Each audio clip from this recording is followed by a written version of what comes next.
दो चार ऐसे कॉलर आ गए तो आपको फेमस करके ही छोड़ेंगे इंशाल्लाह।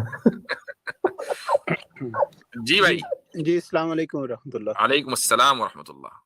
मुफ्ती साहब, it's an honour to talk to you. माशाल्लाह बहुत बेहतरीन उस्ताद हैं आप, और सबको मेरी तरफ से बारकल्लाह फीक। सलाम।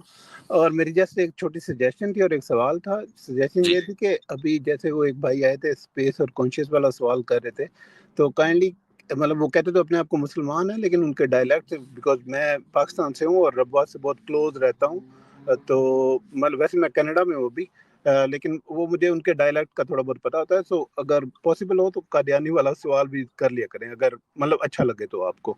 और अच्छा सवाल, हाँ सवाल ये था कि जैसे हिंदुइज्म में ये लोग अभी मतलब मुसलमानों बेचारों की बहुत मतलब ज़रा हालात बुरे हैं हिंदुस्तान में, जैसे कि सुनने में आता है। तो ये वापसी करवाना चाहते हैं, तो हमें मिलता क्या है उसमें? मतलब ये है कि हमें गाय का गोबर मूत्र और उसके बाद जो यूनी और लिंग की पूजा मिलेगी, जबकि इस्लाम में हमें मतलब उसके ऑपोजिटली क्या मिलता है अगर ये लोग इस्लाम में आए तो?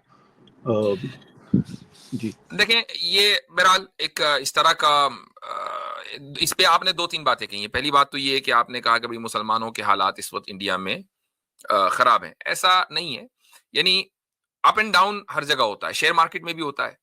तो बाज मर्तबा ऐसा होता है कि हुकूमत कुछ कवानीन ऐसे बना देती है, या कुछ लीडरों की जबानें थोड़ा लंबी हो जाती हैं, कि जिससे मुसलमानों के जो आम नौजवान हैं वो ये समझते हैं कि यार थोड़ा ये जो लोग हैं ये हमें बुली कर रहे हैं।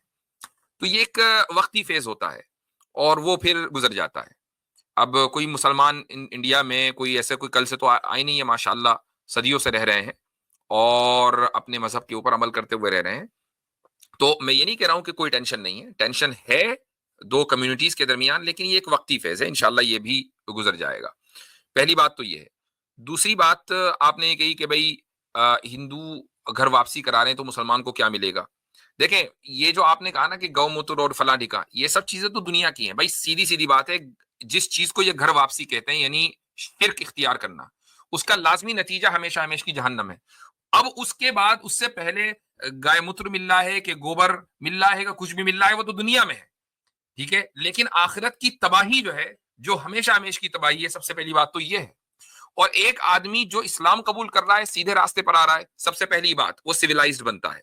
दूसरी बात, उसके उसके अकीदे और उसके अमल में क्लैरिटी आती है। अभी आप देखिए, वो बंदा आया था, उसने कहा किसी भी रास्ते से मंजिल तक पहुंच जाओ, उसको रास्ता नहीं पता, लेकिन कहता है किसी भी रास्ते से पहुंच जाओ।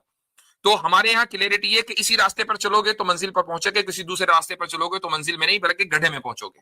तो ये क्लैरिटी आपको इस्लाम में मिलेगी। और जब एक आदमी की जिंदगी में अकीदा और अमल दोनों ही चीजें इंपॉर्टेंट है, इस ताल्लुक से कोई कंफ्यूजन ना हो, तो उससे बड़ा कामयाब इंसान तो कोई हो ही नहीं सकता। प्लस इस्लाम की वजह से डिसिप्लिन आता है। अब इस्लाम की और क्या खुसूसियात है, ये जो मैं रमजान के आखिर में 10 दिन इस पर गुफ्तगू करने वाला हूँ, इंशाल्लाह ये सारी बात उसमें करेंगे दलाइल के साथ। जी माशाल्लाह, बिल्कुल ऐसे ही है। मतलब क्लैरिटी का बहुत ज्यादा इशू है।